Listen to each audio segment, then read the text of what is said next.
Hello दोस्तों, आज हम आपको क्लास 9th के chapter second the sound of music जिसके राइटर हैं डेब्राओ काउले का हिंदी एक्सप्लेन करेंगे सरल शब्दों में।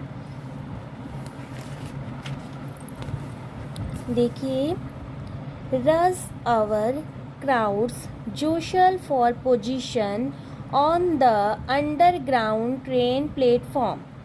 On the underground train platform मतलब भूमिगत रेलवे प्लेटफॉर्म पर।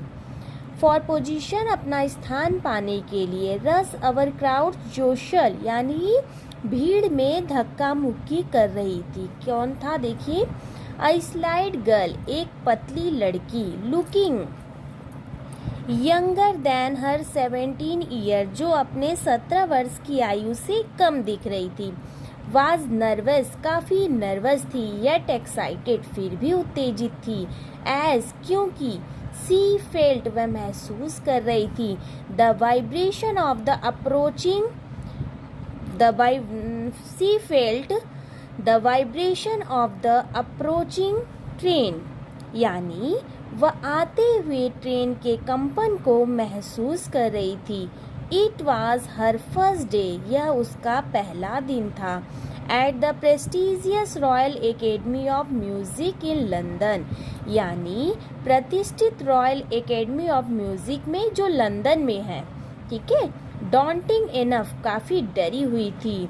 For any tin agers fresh from A Scottish form यानी कोई भी स्कॉटिश फॉर्म में जो नए लोग आते हैं, लिखा है ना, ए फॉर एनी टीनेजर्स किसी भी किशोरियों के लिए, for from A Scottish form जो स्कॉटिश फॉर्म्स के से आने वाली किसी भी टीनेजर्स के लिए काफ़ी डराने वाला था।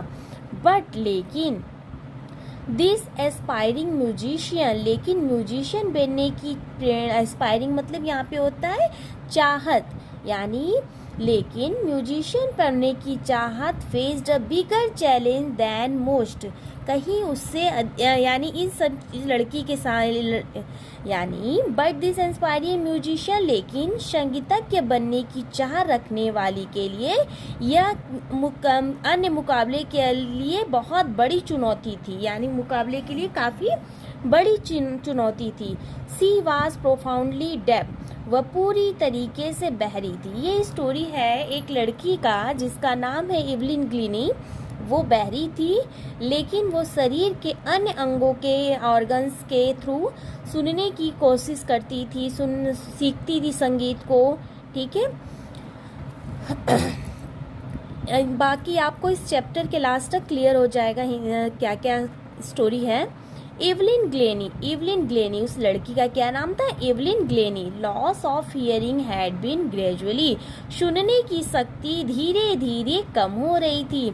हर मदर उनकी मम्मी को रिमेम्बर याद है नोटिसिंग समथिंग वाज रॉन्ग कि जब सब कुछ गलत हो रहा था।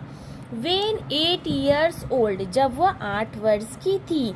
Evelyn was waiting to play the piano Evelyn जो है पियानो बजाने की इंतज़ार कर रही थी, यानी इवलिन जो है पियानो बजाने के लिए इंतज़ार कर रही थी। दे कॉल्ड हर नेम उन्होंने उसका नाम पुकारा। सी डिड नॉट मूव वह नहीं मुड़ी, यानी उनकी मम्मी कहती हैं कि दे कॉल्ड हर नेम मैंने उसका नाम पुकारा और सी डिड नॉट मूव वह नहीं मुड़ी। आई सडनली अचानक मुझे रियलाइज्ड हुआ, अनुभव हुआ, सी हैड नॉट हियर्ड कि वह सुन नहीं सकी। सेज इजाबेल ग्लेनी कहती हैं। इजाबेल ग्लेनी यहाँ पे इवलिन ग्लेनी की माँ का नाम है। For a quite a while बहुत दिनों तक। For a quite a while बहुत दिनों तक Evelyn managed to conceal her growing deafness from friends and teachers. For a quite बहुत दिनों तक Evelyn जो है मैनेज की, यानी Evelyn जो है टू कंसील छुपाने का, her growing deafness from friends and teachers यानी Evelyn जो है बहुत दिनों तक अपने फ्रेंड्स और टीचर्स से अपने बहरेपन छिपाने में सफल रही। बाई द टाइम लेकिन जैसे जैसे समय बीता सी वाज 11 जब वह 11 वर्ष की थी। हर मार्क्स हैड डेटोराइटेड उसके अंक जो है गिरते चले गए, यानी उसके बहरे के होने की शक्ति ज़्यादा होती, यानी उसको कम, बहुत ज़्यादा कम सुनाई देने लगा, ठीक है। एंड हर मिस्ट्रेस, और उसकी मिस्ट्रेस यानी प्रधानाध्यापिका, अर्ज्ड हर पेरेंट्स, उसके माता पिता से कहें, टू टेक, ले जाइए, हर टू ए स्पेशलिस्ट, इसको स्पेशलिस्ट के पास ले जाइए, हर यानी एवलिन को। See it was then discovered that her hearing was severely impaired as a result of gradual nerve damage. It was then discovered यानी तब यह पता चला, डिस्कवर्ड यानी खोज हुआ या पता चला, दैट कि हर हियरिंग, उसके सुनने की शक्ति, was several impaired as a result of gradual nerve damage, यानी उसके नसों में जो है लगातार कमजोरी आने के कारण उसके सुनने की शक्ति जो है प्रभावित हो रही थी, ठीक है।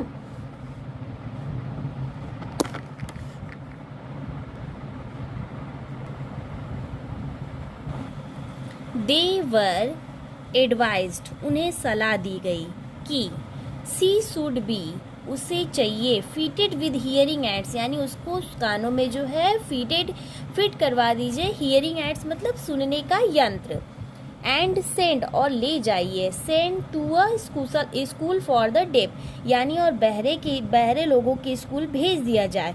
एवरीथिंग सडनली लुक्ड ब्लैक, सब कुछ अचानक अंधकार में दिख रहा था, सेज एवलिन ने कहा। बट लेकिन Evelyn was not going to give up, लेकिन एवलिन जो है हार मानने वाली नहीं थी।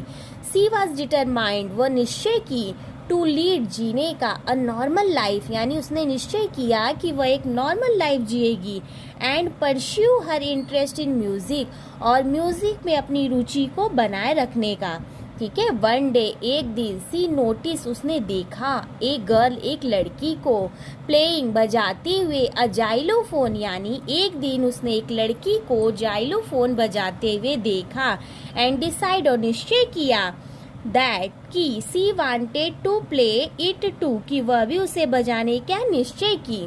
मोस्ट ऑफ द टीचर्स, अधिकांश टीचर, डिस्करेज्ड हर, उसे हतोत्साहित करते थे, बट लेकिन परकुशनिस्ट ताल वादक Ron Forbes spotted her potential, लेकिन ताल वादक रॉन फ्रॉप्स ने उसकी क्षमताओं को भाप लिया, ठीक है, यानी उसकी क्षमताओं को समझ लिया। He began by tuning two large drum to different notes, उसने दो बड़े बड़े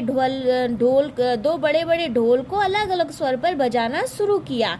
don't listen through your ears, he would say, उसने कहा कि don't listen through your ears, अपने कानों से मत सुनो, try to sense it some other way, यानी अपने कानों से मत सुनो, बल्कि किससे सुनो, ट्राई टू सेंस, प्रयास करो, सुन, सेंस यानी इंद्रियों से, इट सम अदर वे, यानी अपने इंद्रियों से सुनने का प्रयास करो। सेज एवलिन कहती है, सडनली, अचानक, आई रियलाइज, मुझे अनुभव हुआ, I could feel the higher drum from the waist up, मैंने ऊंचे ढोल का स्वर जो है कमर के ऊपर से महसूस किया, एंड लोअर, और नीचे स्वर जो है one from the waist down, कमर के नीचे से महसूस किया, ठीक है। यानी कहने का मतलब है यहाँ पे मैंने ऊंचे ढोल का स्वर जो है कमर के ऊपर से महसूस किया, और नीचे ढोल का स्वर जो है कमर से नीचे महसूस किया। वेस्ट डाउन मतलब कमर के नीचे, वेस्ट अप मतलब कमर के ऊपर। Force repeated the exercise, force ने उस एक्सरसाइज को दोहराया, एंड सोन, और शीघ्र ही एवलिन डिस्कवर्ड, एवलिन ने जान लिया कि she should sense certain notes in different parts of her body, कि वह अपने शरीर के अलग अलग भागों में स्वरों को महसूस कर सकती है। I had learn to open my mind, मैंने अपने दिमाग से सीखा, and body to sound and vibration, और शरीर से जो है आवाज़ और कंपन को महसूस किया। The rest was sheer determination and hard work, बाकी सब जो है सीयर डिटर्मिनेशन, बाकी सब संकल्प, निश्चय एंड हार्ड वर्क पर निर्भर था, ठीक है। She never looked back from that point on, she never looked back from the point onwards, उसने कभी पीछे मुड़कर नहीं देखा। सी टोल्ड, वह गई। द यूनाइटेड किंगडम यानी इंग्लैंड गई। विद अ यंग आर्केस्ट्रा के साथ। एंड बाय द टाइम, उस समय सी वाज 16, वह 16 वर्ष की थी। She had decided to music her in life, उसने निश्चय कर लिया म्यूजिक को अपना जीवन समर्पित करने का। She auditions for the royal academy of music, उसने रॉयल एकेडमी और म्यूजिक में अपनी प्रस्तुति दी। एंड स्कोर्ड, प्राप्त किया, one of the highest mark in the history of academy. History of academy मतलब एकेडमी के इतिहास में सर्वोच्च अंक पाने वालों में से एक थी। सी ग्रेजुअली, वह धीरे धीरे moved from orchestra work to solo performance, वह धीरे धीरे आर्केस्ट्रा वर्क से सोलो परफॉर्मेंस करने लगी। At the end of 3 years course, 3 साल के कोर्स के अंत में सी हैड कैप्चर्ड, उसने ढेर सारे प्राप्त कर लिए। Most of the top award, ढेर सारे उसने बड़े बड़े पुरस्कार जीत चुकी थी।